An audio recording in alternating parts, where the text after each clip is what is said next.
हिमाचल प्रदेश में उपचुनाव में कांग्रेस की बड़ी जीत हुई है। 1 लोकसभा और 3 विधानसभा सीटों के लिए हुए थे उपचुनाव। कांग्रेस ने सभी चारों सीटों पर अपनी जीत दर्ज की है। पूर्व सीएम वीरभद्र सिंह की पत्नी प्रतिभा सिंह ने जीत दर्ज की है। मंडी लोकसभा सीट से भाजपा प्रत्याशी खुशहाल ठाकुर को हराया है। अर्की, फतेहपुर और जुब्बल कोटखाई विधानसभा सीटों पर भी कांग्रेस की जीत हुई है। तो बड़ी जीत यहां पर कांग्रेस को मिली है। और आपको बता दें कि हिमाचल प्रदेश में उपचुनाव में कांग्रेस को बड़ी जीत मिली है।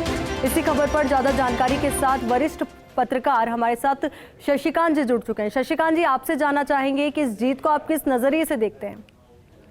देखिए, ये कांग्रेस के लिए तो बहुत ही अप्रत्याशित जीत है और कांग्रेस को खुद इतनी उम्मीद नहीं थी कि वो इस तरह से 4 उपचुनाव यहाँ पे हुए हैं। 1 लोकसभा सीट का उपचुनाव हुआ है, मंडी लोकसभा सीट, और 3 राज्य विधानसभा की सीटों पर उपचुनाव हुए हैं, जिनमें से एक कांगड़ा जिले जो सबसे महत्वपूर्ण राजनीतिक तौर पर माना जाता है। फतेहपुर विधानसभा सीट का उपचुनाव हुआ है, एक अर्की विधानसभा सीट का उपचुनाव हुआ है और एक जुब्बल कोटखाई सीट का उपचुनाव हुआ है। इनमें से एक जो अर्की विधानसभा की सीट है, ये पूर्व मुख्यमंत्री वीरभद्र सिंह की निधन की वजह से खाली हुई थी और काफी महत्वपूर्ण चुनाव था। और इस बार उनकी पत्नी रानी प्रतिभा सिंह, जिन्हें कांग्रेस ने अपना प्रत्याशी मंडी लोकसभा सीट पर बनाया था, वहां से उन्हें खड़ा किया था।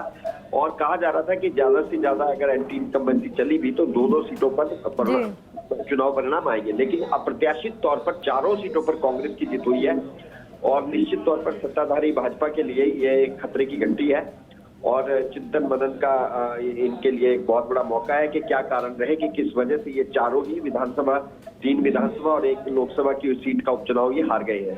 तो बहुत बड़ा झटका।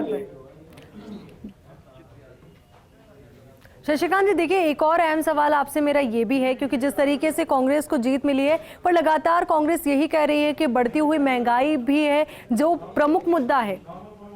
जी बिल्कुल, ये बहुत बड़ा कारण रहा है एक महंगाई का, क्योंकि डीजल और पेट्रोल खास तौर पर जो लोगों को बिल्कुल चुभ रहे हैं, और वो डीजल और पेट्रोल के दाम हर रोज जिस तरह से बढ़ रहे हैं, वो एक बिल्कुल हिमाचल के ये उपचुनाव के दौरान ये मुद्दा बहुत बड़ा मुद्दा मुखर होकर उभरा है।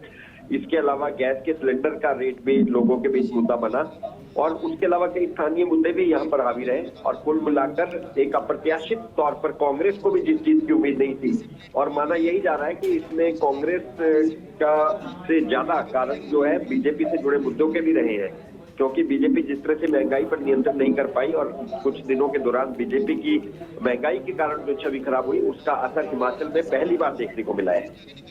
जी शशिकांत जी, बहुत बहुत शुक्रिया आपका हमारे साथ जुड़ने के लिए और पूरी बातचीत के लिए।